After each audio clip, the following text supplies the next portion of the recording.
Good morning to all my friends and family, and welcome to this episode of Jim's 5am Club. I've come into the city a little earlier today, so it's 5:45 on a Tuesday morning, and as we can see, it's an overcast Sydney day. Springtime does bring some rain occasionally, and this year we've got La Niña, which is the moist weather conditions, so it looks as if summer's going to be a little wetter, which is welcomed, because a couple of years ago we had a horrific time with the bushfires where I guess from here you couldn't even see the harbour bridge from the billowing smoke from the fires that were surrounding Sydney.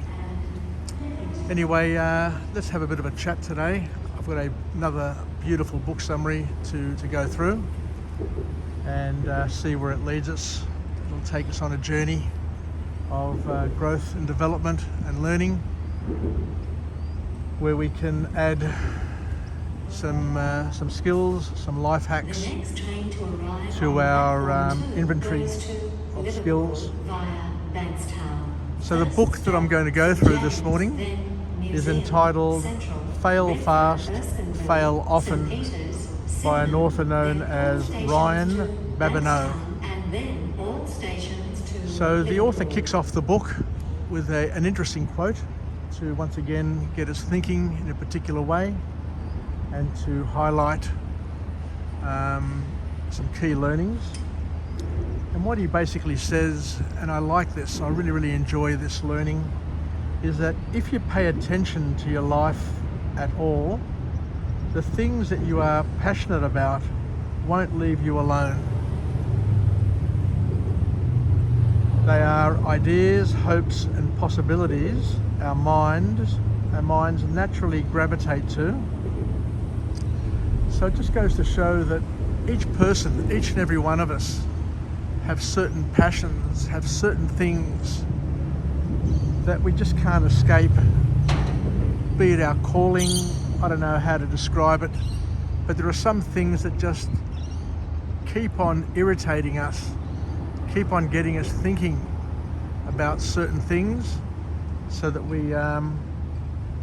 we just continually gravitate back to those things, be it a dream, be it a passion, be it a person. You know, when we fall in love for the first time, you just can't not think about that person, and your mind just keeps on gravitating back to that person, to that place, to that experience. And it's just one of the beautiful things of life, that we're all different and we all have different things that we gravitate to, and what helps us create friendships, it creates careers, and I guess life is where we share those passions, we share those events with other people and make it a shared experience.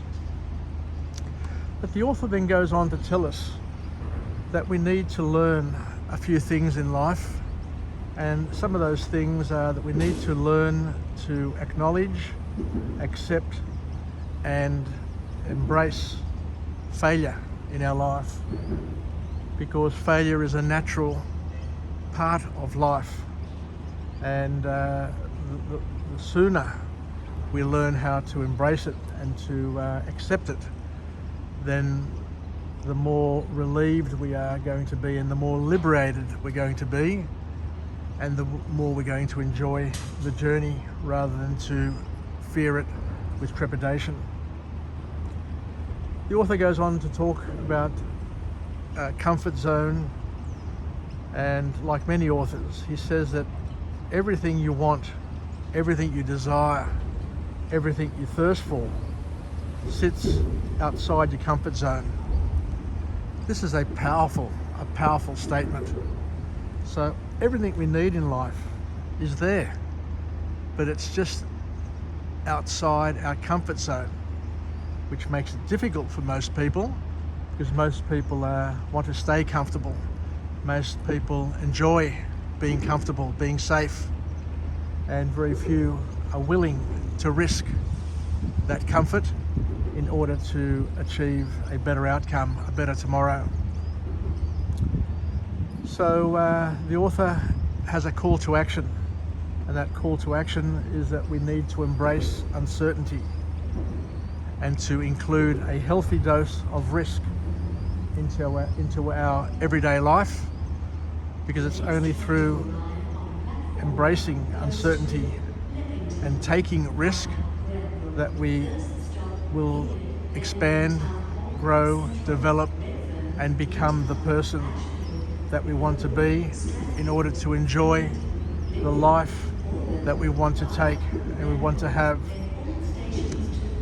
The author goes on to say that life doesn't stay still. Life is a journey, and as we know, it's got its ups and downs. But what we need to do is we need to enjoy the ride and understand the process, because it's once you understand the process that life has good and bad days, that you get to understand that at the end of it, when you persevere, when you achieve your goals, that's when life becomes sweet and you can enjoy the sweetness of the nectar of life. So the first formal point to come out of this book, and please forgive my long introduction to get to this point, but sometimes it's I just get carried away, but I get carried away in a loving way. So the first formal point that the author comes up with is the reminder that action takers, and hear me out here and stick with me because this is really important, really profound. Action takers will accomplish what they wish for eventually. So if you take action all the time, sooner or later you will get closer and closer to what you want to achieve. But he says that there's a big warning to each and every one of us, that most people have a fear of failure and hence will not take action for fear of failing. But we need to be different. We need to understand that there is a process, and the more failure that you embrace, the more action you take, then the closer you're going to get to what your target is.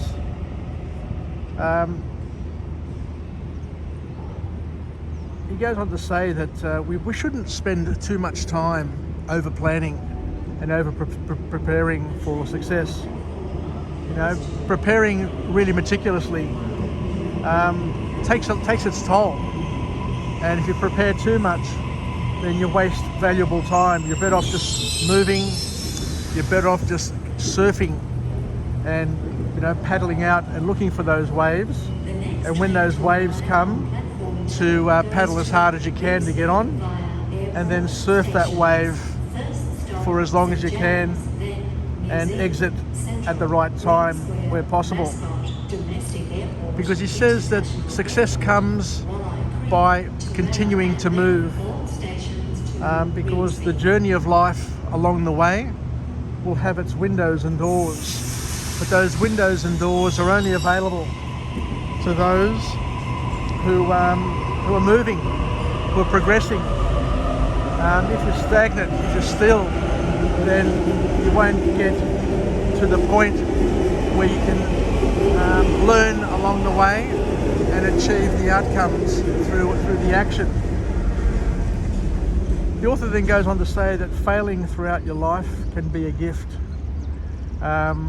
because life is a process, and it's a process of trial and error and learning. So you need to basically trial yourself. You need to go through error, and you need to learn. We need to build a foundation along the journey, and most importantly, we need to understand that you can learn as you go. You don't have to sit there and learn everything before you start. That's a mistake that most people make, he says. You learn as you go. You go and you grow. And to understand and to appreciate that nobody has been to the future. So you're better off just pushing yourself and moving towards the future, where you can fail, you can improve, you can better yourself, you can gain experience. Because what happens is through each of those failures, we learn. Just like a chess player, you know, you build patterns in your brain of moves that you understand, that some work and some don't work. And failure is a great source of wisdom. So the call to action here is to try, fail, and improve. The third point to come out of this book is that we need to set goals and divide them into smaller objectives to make them more achievable. And we need to understand and to embrace and to want to fail in a structured and productive way, where we can identify gaps in our plans. And the author then goes on to say that our plans, our goals, need to be fairly specific. And I go back to a book that I read about Tiger Woods, where he talked about his dad. And his dad would always ask him, whenever Tiger as a kid would say he had a goal, his father would ask him, how exactly are you going to achieve that? Which is really powerful, because what it does is it gets us thinking about how we get things done, to try and anticipate some of the challenges, some of the problems that may come our way. So the author, and I'm about to get on this train, so the author says that we need to break our goals into smaller chunks, stick to it, experiment, and find a path. You know, get on the path will lead to other paths, according to the author. So let me just go back and get on the train. I've got a 6:30 start today at work, so I'll get there a little bit early, but I've promised my co-worker that I'm going to buy her a coffee this morning. So I just need to get to work a little bit earlier just to grab that coffee. So the last couple of points to come out of this book here is where the author reminds us to keep a journal where possible, so that we can document our path, document our life, and to understand what we did, why we did it, and what we learned from it. Basically to have our own recipe book of our own achievements, to understand and to know what works for us, just like the chess players, as we said before, to document the plans and to document the patterns that we've played. I remember working at IBM many years ago, and the chief financial officer would always say, it doesn't matter what you do, just document what you do, document the rationale, because when the time comes to audit your work and to find out what you did, it's important to say, this is what I did, this is why I did it. It didn't work for these reasons, but this is what I learnt from doing it. So there you go. Another wonderful book that we've been able to go through and learn something on Jim's 5am Club. The book is entitled Fail Fast, Fail Often by Babineaux. And I thank you once again for joining me on this episode of Jim's 5am Club, where we become partners in each other's growth and development.